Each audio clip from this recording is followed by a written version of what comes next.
सुमन यार, कभी तो खाना टाइम पे बना लिया करो, डेली ऑफिस के लिए लेट हो जाता हूँ। अरे तो तुम्हारा खाना ही बना रही हूँ, शांति रख लिया करो, 2 मिनट की सब्र नहीं है क्या? अरे यार कितना रुक जाऊं, रोज का हो गया तुम्हारा, थोड़ा जल्दी नहीं उठ सकती हो? 1 दिन हो गया, 2 दिन हो गया, तुम्हारा तो डेली लेट खाना बनता है। रुस्तम, घर के 70 काम होते हैं, सारा काम मुझे करना होता है। तुम तो ऑफिस चले जाते हो, सुबह उठ के झाड़ू लगाना, पोछा लगाना, तुम्हें क्या मतलब पड़ता है इन सब चीजों का? उसके बाद जाके तो खाना बनाती हूँ मैं। अपने ना ये 70 काम ना बाद में कर लिया करो, खाना पहले बना दिया करो, रोज ऑफिस के लिए लेट हो जाता हूँ मैं। मेरे काम है, मैं अपने हिसाब से करूंगी। मुझे पसंद है पहले सफाई करना, उसके बाद खाना बनाना। इन चीजों में ना तुम मत पड़ो बीच में। और तुम वेट नहीं कर सकते थोड़ा? मैं ना ऑफिस में एम्प्लॉई हूँ, ऑफिस मेरे बाप का नहीं है, डेली सुनना पड़ता मुझे तुम्हारी वजह से। अब ये रोज रोज की चिक चिक से ना मैं परेशान आ चुकी हूँ। मैं जा रही हूँ अपने मायके, तुम रहना यहाँ अकेले। हाँ तो जाओ ना, कम से कम इस घर में शांति तो रहेगी। भाई काम अगर मैं टाइम से ना करूँ ना तो मुझ पे ऐसे चिल्लाते जैसे मैं उनकी बीवी नहीं, नौकरानी हूँ कोई। तो तूने क्या फैसला किया बहन, अब तू यहीं रहेगी? हाँ भैया, मैंने डिसाइड कर लिया है कि अब से मैं यहीं रहूंगी।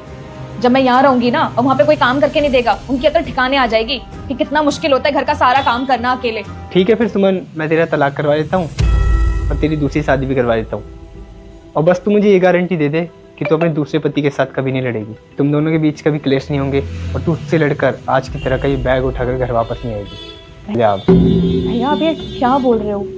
आपको पता भी है वो मुझसे क्या कहते हैं कि पहले खाना बना के दे। अब आप ही बताओ, सुबह सुबह मैं घर के झाड़ू पोछा करूंगी तभी तो उनको खाना बना के दूंगी, या फिर मैं उनके हिसाब से चलूंगी? अरे मैं बीवी हूँ उनकी, कोई नौकरानी थोड़ी ना, खामखा क्यों सुनूं मैं उनकी? सुमन एक बात बताऊँ, लड़ाई तो हम दोनों भी करते थे बचपन में बहुत। इनफैक्ट मम्मी पापा के जाने के बाद ही हमारी बहुत लड़ाई हुई, और अब जब तेरी शादी हो गई है तब भी हमारी लड़ाई होती है। तो तू मुझे एक बात बता कि हमारी लड़ाई इतनी बड़ी हो गई थी कि तू कभी घर छोड़ के चली गया, मैं कभी घर छोड़ के चला गया? नहीं ना। और रही बात सुमन काम की, तो काम कौन नहीं करता? क्या तेरी भाभी काम नहीं करती? अब तेरी भाभी और मेरे बीच थोड़ी सी लड़ाई हो जाए तो सुमन इसका मतलब ये नहीं है कि वो बैग उठा के अपने मायके चली जाए। अच्छा सुमन, तेरे पति ने तेरे से क्या बोला था? उसने तेरे से टाइम से खाना तो मांगा था ना।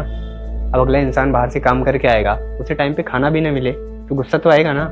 वही पूरा दिन ऑफिस में रहता है, काम करता है, फ्रस्ट्रेट रहता है। क्या उन्होंने कभी घर पे आकर तेरे को कुछ सुनाया है क्या? नहीं ना। तो तू घर पे 4 काम करके उसे क्यों सुना रही है? पता है तुम दोनों के बीच में लड़ाइयाँ क्यों होती है? क्योंकि तू उसे नहीं समझती और वो तुझे नहीं समझता। एक बार उसकी बात सुन के तो देख, जो वो कहता है उसकी बात मान के तो देख, फिर देख कैसे तुम दोनों के बीच के सारे गिले शिकवे दूर हो जाएंगे। आप सही बोल रहे हो भैया।